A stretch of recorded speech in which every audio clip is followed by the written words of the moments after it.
रोज एक नई कहानी देखने के लिए चैनल को सब्सक्राइब करें और बेल आइकन दबाना ना भूलें। चेतन और चिंटू दोनों सगे भाई थे, लेकिन दोनों के नेचर में जमीन आसमान का अंतर था। चेतन बिल्कुल सीधा साधा था और चिंटू एक नंबर का बदमाश और शरारती। एक बार वो अपने दोस्तों के साथ बाइक पर मस्ती करते हुए घूम रहा होता है कि तभी वो बाइक तेज करके जमीन का कीचड़ एक लड़की पर उछाल देता है और वो लड़की चिल्ला कर कहती है, अंधे हो क्या?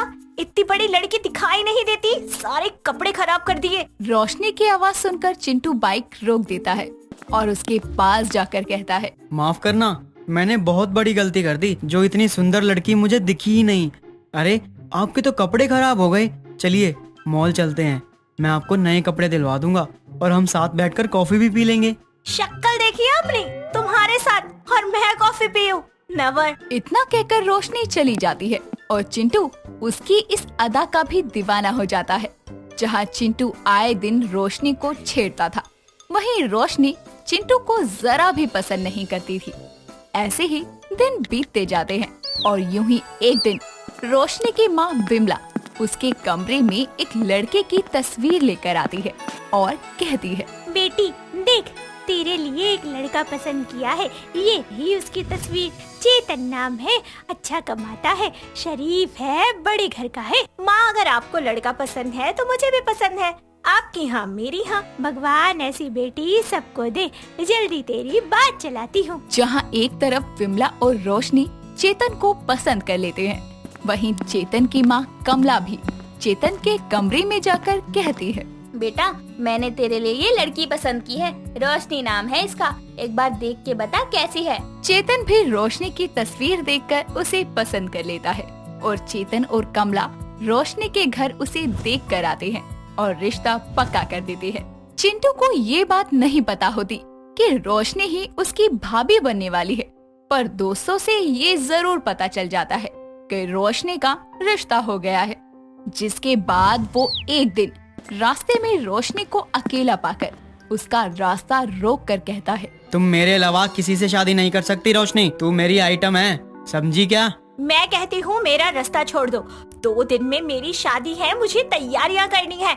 अगर तुमने मेरा रास्ता दोबारा रोका ना तो मैं पुलिस बुला लूंगी और तुम्हारे लिए अच्छा नहीं होगा। अच्छा तेरी शादी है तो कर लेना, लेकिन एक शर्त पर जाने दूंगा, शादी से पहले तुझे मेरे साथ एक दिन घूमने चलना होगा। चिंटू रोशनी के धमकाने पर भी अपनी बदतमीजी कम नहीं करता और रोशनी को मजबूरन पुलिस को बुलाना पड़ता है।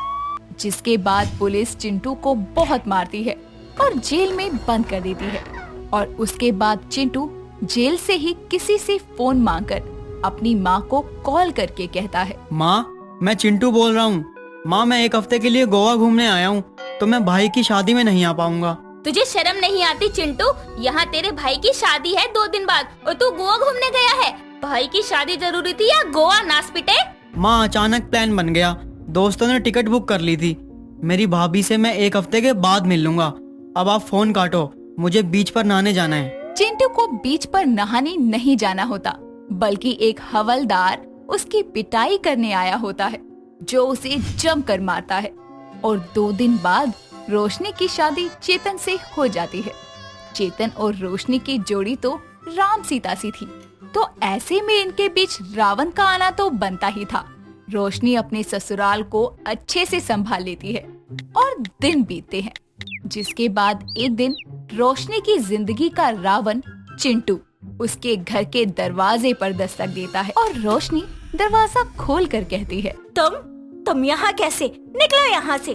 जहाँ रोशनी चिंटू को देखकर हैरान थी, वहीं चिंटू भी उसे देखकर हैरान था। तभी पीछे से कमला आकर रोशनी से कहती है, अरे बहू ये चिंटू है, मेरा छोटा बेटा, गोवा घूमने गया था और तू क्या बाहर खड़ा है, अंदर आ। जिसके बाद चिंटू अंदर आ जाता है और उसके मन में लड्डू ये सोच सोच कर फूटने लगते हैं कि जिस लड़की को वो छेड़ता था वही उसकी भाभी बन गई है।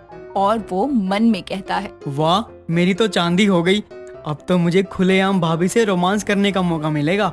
वाह चिंटू वाह। एक तरफ चिंटू खुश होता है तो दूसरी तरफ रोशनी अपने मन में सोचती है, इस चिंटू के बारे में ससुराल वालों को बताकर कोई फायदा नहीं है। वैसे भी तू नई है, कोई तेरी बात का यकीन नहीं करेगा और शायद ये चिंटू भी मार खाकर सुधर गया होगा। ये सोचकर रोशनी भी बात को टाल देती है और थोड़े समय बाद चेतन, चिंटू और कमला और रोशनी सब साथ बैठकर खाना खा रहे होते हैं। तभी चिंटू रोशनी पर ताने कसते हुए कहता है, अरे भैया, आपने भाभी तो बड़ी कमाल की देखी है, एकदम पटोला। चिंटू तमीज से बात कर, भाभी है तेरी। माना तू मेरा लाडला है, लेकिन तुझे बोलने की तमीज सिखानी पड़ेगी क्या? तभी तो बोला, भाभी से इतना मजाक तो कर ही सकते हैं। भाभी से रोमांस की तो प्रथा है भारत में। देखिए देवर जी, प्रथा भी यही कहती है कि भाभी माँ समान होती है। अब आप इस पर क्या कहना चाहते हैं? रोशनी का करारा जवाब सुनकर चिंटू की तो बोलती बंद हो जाती है और चेतन को उसका ये जवाब अच्छा लगता है और वो कहता है, चिंटू, मेरी बीवी पोटले के साथ समझदार भी है, जरा बच के रहना। जहाँ एक तरफ कमला ममता में अंधी थी, तो वहीं चेतन सब समझता था कि उसका भाई गलत रास्ते पर है। ऐसे ही आए दिन चिंटू रोशनी को छेड़ता और ताने देता और उससे रोमांस करने की कोशिश करता, लेकिन रोशनी उसे देवर समझकर माफ कर देती। लेकिन एक दिन तंग आकर रोशनी मन में सोचती है, चिंटू का अब बहुत ज्यादा हो गया है।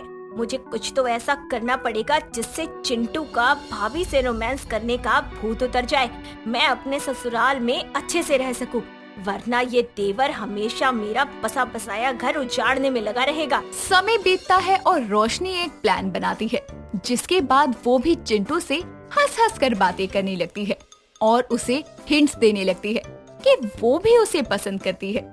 जिसके बाद चिंटू की खुशी का ठिकाना नहीं रहता और एक दिन चेतन को घर में ना पाकर चिंटू रोशनी के कमरे में जाता है और वहाँ बहुत अंधेरा होता है। वो देखता है कि रोशनी की साड़ी में कोई पीठ किए बैठा है, जिसे देखकर वो उसे पीछे से गले लगाकर कहता है, अरे मेरी रोशनी, मेरी जिंदगी में रोशनी करने वाली तुम हो, फिर ये कमरे में इतना अंधेरा क्यों करके बैठी हो? आओ मेरी बाहों में, आ जाओ, मुझे भी मेरी भाभी से रोमांस करने का सुख दे दो।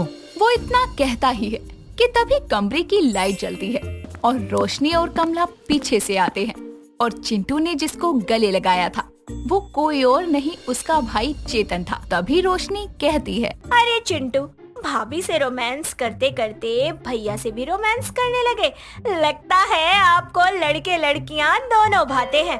अब आप सबको सच बता रहे हैं या फिर मैं बताऊं? सच? कौन सा सच? भैया, सच ये है कि भाभी ने ही मुझे इतनी रात को कमरे में बुलाया था। जिसके बाद चेतन उसे थप्पड़ मारता है और गुस्से में कहता है, तुझे शर्म नहीं आती? और कितना झूठ बोलेगा तू? मैं सब जानता हूँ कि तू कैसा है, लेकिन मैंने आज तक ये सब तेरी नादानी समझकर माफ कर दिया, लेकिन तूने तो अपनी भाभी से भी रोमांस करने की कोशिश की। जिसके बाद चिंटू को अजीब लगता है और वो सब सच बता देता है और माफी भी मांगता है।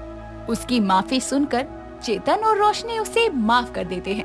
वहीं कमला कहती है, मैं ऐसे बेटे को घर में नहीं रख सकती जिसके साथ मेरी बहू ही सुरक्षित नहीं है। चला जा यहाँ से, दोबारा लौट कर मत आना। तेरी सजा यही है कि तू अब इस घर में नहीं रहेगा।